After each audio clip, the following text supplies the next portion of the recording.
Muy buenas noches y bienvenidos. Empieza una semana muy importante, la semana en que el gabinete Bellido tendrá que presentarse ante el Congreso para pedir el voto de confianza. ¿Será el gabinete Bellido? Últimamente se ha venido comentando que el presidente haría cambios de último minuto en la conformación del gabinete. Haría cambios de ministros, hasta 6 cambios serían los que se estarían cocinando. Luego de una reunión con Verónica Mendoza que duró como 2 horas en Palacio de Gobierno y una situación o trascendidos que han generado, sin duda, una reacción por parte de Vladimir Cerrón, quien advierte o señala que este podría ser un segundo humalazo. Vamos a empezar con la congresista Flor Pablo para comentar algunas de estas incidencias. Ella está con nosotros conectada ya, miembro de la bancada morada, una bancada que no se ha querido reunir con el presidente Castillo, pero que tiene, por supuesto, una posición bastante crítica. Hemos conversado aquí con el congresista Eduard Málaga y él luego en declaraciones al diario El Comercio ha dicho: yo no estoy completamente satisfecho ni con lo que hace el presidente ni con lo que hace el presidente del Consejo de Ministros. Flor, muy buenas noches y gracias por acompañarnos en 2021. Buenas noches, Mávila. Muchas gracias. Bueno, ahí señalar, en realidad nosotros, los 3 congresistas morados, sí sostuvimos una reunión con el presidente en el contexto de conformar esta lista para la mesa directiva del Congreso, una mesa multipartidaria liderada por un partido de centro. En su momento esto no prosperó, pero en realidad sí hemos sostenido una comunicación y es en base a esa comunicación y a las prioridades que se plantearon en esa conversación, que fueron lo que estamos creo que todos de acuerdo, que tenemos que atender la pandemia en la emergencia que hay en la salud, en la educación, en todo lo que tiene que ver con la reactivación económica y poner esa como agenda prioritaria, ¿no? Y en función de ello definitivamente hacer una conformación de un gabinete que responde a esa expectativa, además en un contexto político polarizado, donde lo que hay que buscar es a los cuadros ministeriales, a los ministros que generen justamente esos puentes para el diálogo con el conjunto de las fuerzas políticas y con una alta capacidad de gestión, porque es lo que se necesita en este momento. Sin duda, ¿usted ha escuchado los mismos rumores o trascendidos que han venido circulando respecto a que el presidente haría cambios, a sugerencia, por supuesto, de algunos asesores, algunos aliados políticos, como podría haber sido el caso de la señora Mendoza? Estuvo con él, por ejemplo, el ex canciller Manuel Rodríguez Cuadros. Él ya afirmó que, en efecto, Pedro Castillo le pidió ser canciller, él no lo aceptó por motivos personales, pero todo indica que habría sugerido a su reemplazo, al canciller Maurtua, en su lugar. Y todo hace suponer, o por lo menos lo que vemos, es que se estaría distanciando del ala cerronista el presidente Castillo. ¿Usted cree que esto está ocurriendo? Mira, creo que en este momento necesitamos efectivamente ese tipo de gestos, porque lo cierto es que hay un partido que ha ganado en la segunda vuelta, pero recordemos el contexto. En realidad, el voto duro, por decirlo así, es el voto con el que llega a la segunda vuelta, que no es más de 13%. Y luego este partido, y gana el presidente Castillo con un fuerte voto de un antifujimorismo. Un antifujimorismo que respalda definitivamente una candidatura y tenemos al presidente. Entonces creo que lo que tiene que ubicar también, y las señales son importantes, como menciono, es esa tendencia hacia una izquierda más progresista, más moderada, hacia un centro, ¿no? Y porque esa también es la expectativa de los electores que han llevado a que el presidente Castillo en este momento esté dirigiendo el país. Así es que nosotros saludamos si vienen decisiones de ese tipo, lo hemos dicho desde el primer momento, que creemos que hay cuadros importantes en el gabinete ministerial, pero también hay ministros cuestionados, y la verdad la figura del premier Bellido no ayuda, ¿no? No ayuda por justamente su cercanía y su militancia a un partido cuyo plan de gobierno inicial, ¿no? En realidad genera mucha preocupación. Creo que el presidente ha ganado con el plan de gobierno de segunda vuelta, ¿no? Y es en esa línea que esperamos que pueda seguir avanzando.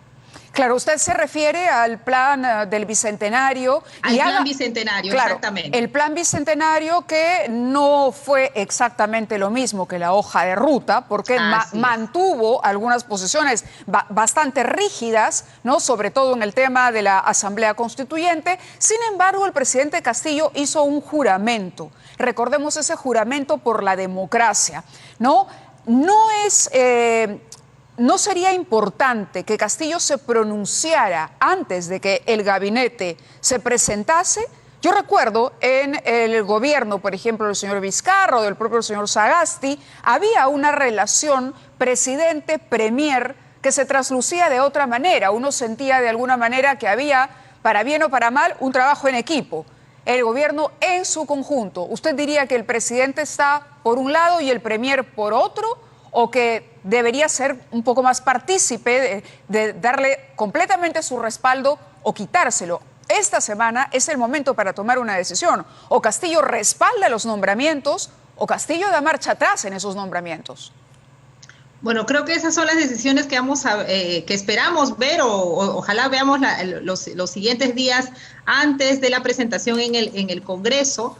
Y bueno, igual es la expectativa nuestra que se puedan hacer las correcciones nosotros como congresistas del Partido Morado, pero también lo cierto es, Mávila, que estamos en una situación donde tenemos que escuchar, no podemos anticipar si hay o no hay una confianza sin escuchar la presentación que se haga en el Congreso. Creo que eso es lo democrático, eso es lo que corresponde. Y claro, igual tenemos la expectativa que se puedan hacer los ajustes para llegar en mejores términos, porque creo que aquí no se trata de caprichos ni de exigencias desproporcionadas, sino más bien de buscar a las personas que generen estos puentes. Y creo que el presidente está, por ejemplo, en el caso del canciller, ha puesto a un ministro que genera justamente esas seguridades. En el caso del ministro de Economía también, y así en el caso del ministro de Educación, y podemos mencionar, no es todo el gabinete el que tiene las observaciones, ¿no? Yo creo que principalmente está en el ministro de Transporte, en el ministro de Vivienda, y en el propio, creo que la figura del propio premier Bellido, que no genera, como digo, por su cercanía y su relación con el partido Perú Libre, no genera este puente, y creo que sí corresponde en este primer gabinete tener un gabinete de mayor consenso y que genere la seguridad y la confianza con las diferentes fuerzas políticas y sobre todo con la ciudadanía. En este momento estamos en plena pandemia y a veces nos olvidamos de eso, Mávila. Estamos en una situación donde no hay empleo, donde estamos hablando del retorno a la educación y que todavía no tenemos las condiciones, no tenemos las señales desde el Ejecutivo de cómo se va a dar esa vuelta a la semipresencialidad.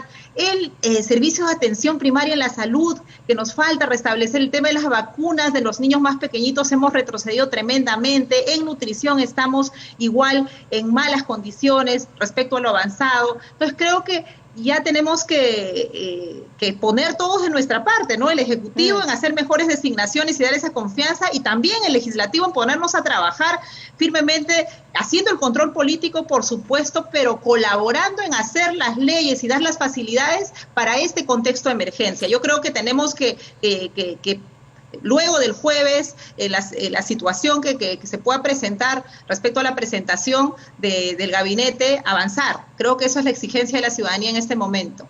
Claro, de hecho, hoy se ha pronunciado la señora Keiko Fujimori. Ella ha dicho que no tendría ningún problema en reunirse con el presidente Pedro Castillo, lo ha reconocido como presidente de la República. Sin embargo, en el Parlamento se está votando y evaluando la posibilidad de instalar una comisión que investigue el último proceso electoral, ¿no? Y yo no sé cuál es su posición al respecto. ¿Usted cree que vale la pena que el Congreso hoy se aboque a dilucidar, digamos, lo que no se pudo dilucidar a través de las denuncias ante el Jurado Nacional de Elecciones y los otros organismos a través del Parlamento ahora? Mira, así como le pedimos al Ejecutivo que haga las rectificaciones, igual el Congreso lo tenemos que hacer. Nosotros como bancada hemos votado en contra de este tipo de proyectos de de mociones, de crear comisiones de investigación respecto a un proceso que no tiene vicios de fraude, ¿no? Lo que puede haber son pues irregularidades, situaciones muy chicas que ocurren en todos los procesos, pero no hay evidencia respecto al fraude electoral que tanto se ha hablado, ¿no? Si hoy día escuchaba también a la señora Keiko Fujimori que decía que reconoce al presidente, y yo creo que la bancada de Fuerza Popular y las bancadas que han apoyado esta creación de esta comisión tienen que hacer una enmienda, porque en realidad, miren, estamos ocupando tiempo valioso del Congreso en revisar proyectos que quieren volver a revisar situaciones que ya no tienen sentido en este momento, porque el proceso electoral que nos ha llevado a los congresistas a estar ahorita en ejercicio es el mismo que ha llevado al presidente Castillo a ser presidente. Entonces, sí, son de estas situaciones en realidad que nosotros no estamos de acuerdo, ¿no? Y en todo momento hemos votado en contra de este tipo de comisiones porque creo que distraen el tiempo del Congreso, que debiera estar en este momento dedicado a pensar la pandemia, a dar respuestas a las necesidades de la ciudadanía. Esa convicción la podemos tener usted y yo, pero hay que reconocer también que un sector de la población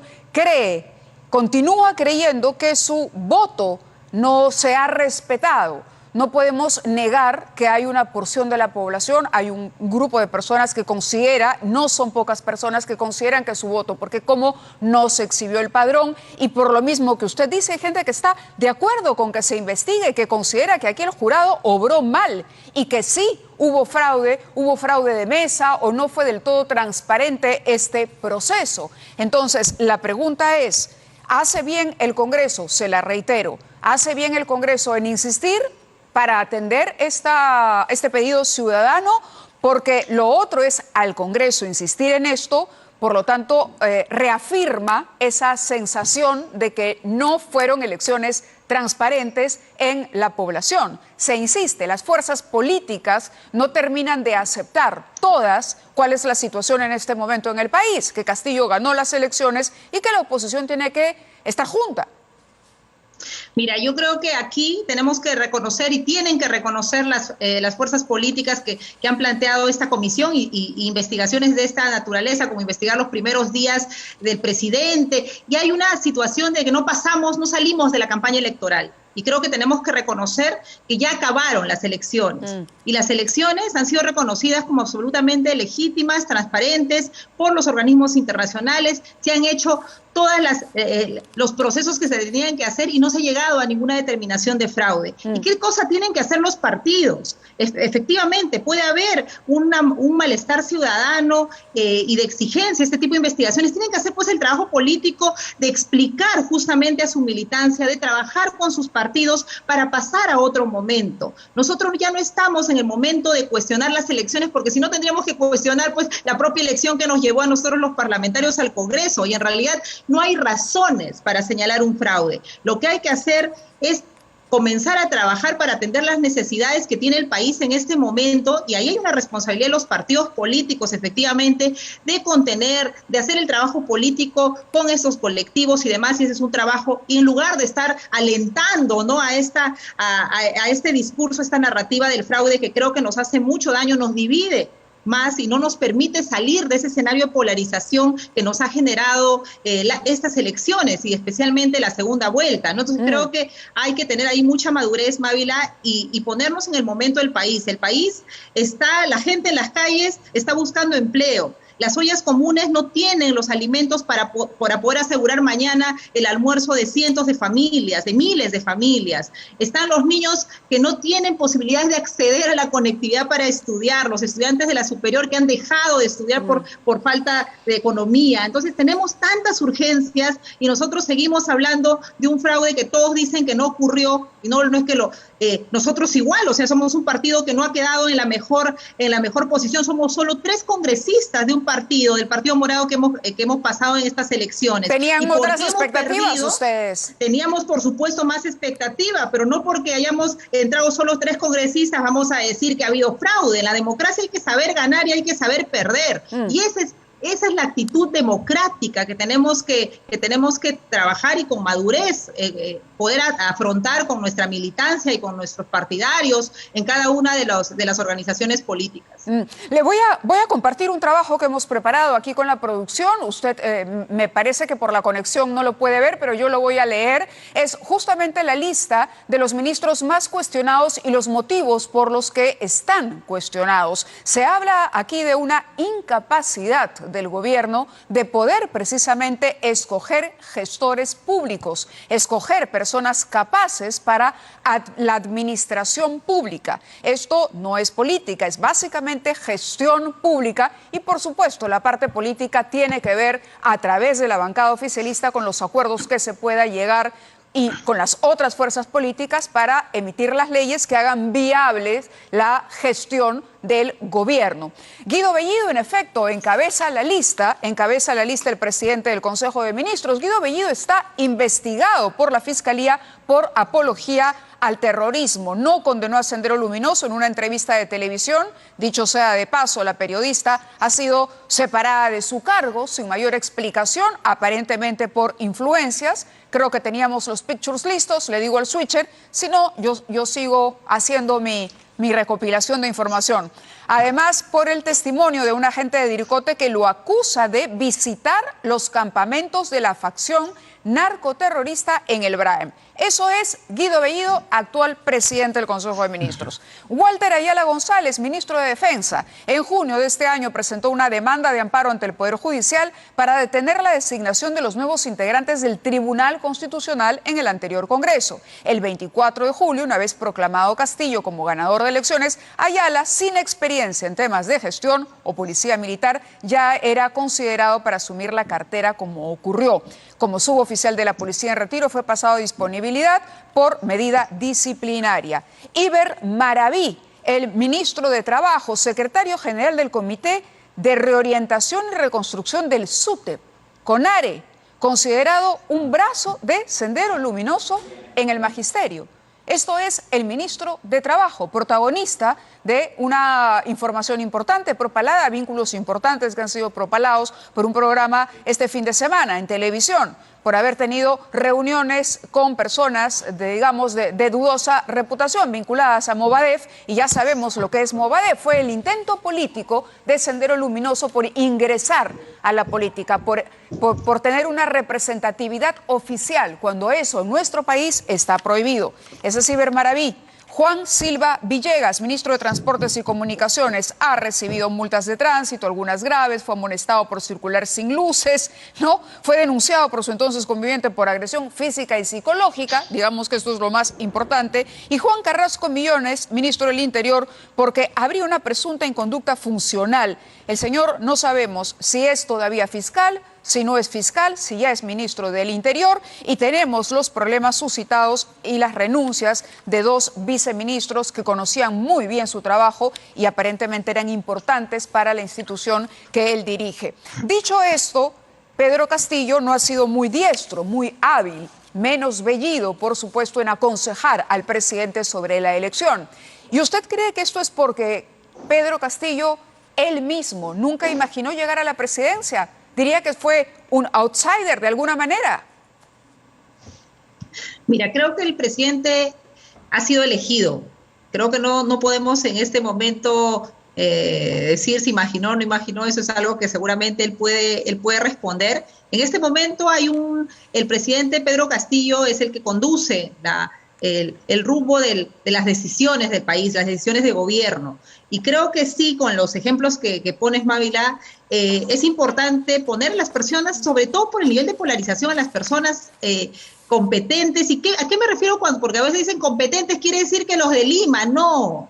Hay profesionales en todo el país que tienen conocimiento de su sector en primer lugar. En un momento de pandemia, de emergencia, tú no puedes poner pues un ministro que no conoce su sector, es decir, que va a entrar a aprender, porque ese costo de aprendizaje, ¿quiénes lo vamos a pagar? Lo van a pagar los ciudadanos, las ciudadanas. Claro. Y lo otro, en un momento de emergencia, tú necesitas gente que conozca el Estado. Y en un momento político y tanta polarización, tú necesitas gente pues, que no tenga estos cuestionamientos, especialmente las denuncias que tiene el premier Bellido respecto a la apología del terrorismo, que es lo que genera mayor preocupación y alarme y desconfianza, ¿no? Entonces creo que yo confío que el presidente pueda, y lo veo en esa actitud, la verdad, ¿no? Y en esa actitud de enmienda, lo hemos visto con el canciller, y creo que hay que también bajarle la tensión y bajarle la crítica bienvenida, pero creo que hay que ser también una crítica propositiva, ¿no? Y decir qué cosa esperamos, y lo que estamos esperando los peruanos es un gobierno que genere confianza. ¿Para qué? Para la reactivación económica. La gente, las familias sienten en sus bolsillos porque no hay empleo o porque los precios están subiendo. De hecho, no todo es responsabilidad de este gobierno. Ojo, hay un tema también internacional, pero definitivamente el tema de la confianza afecta mucho la reactivación económica y las posibilidades de salir rápido de este momento, ¿no? Y los gobiernos y los profesionales están precisamente para poder poner un parante, poner un escudo ante esos factores internacionales que son pocas veces previsibles, ¿no?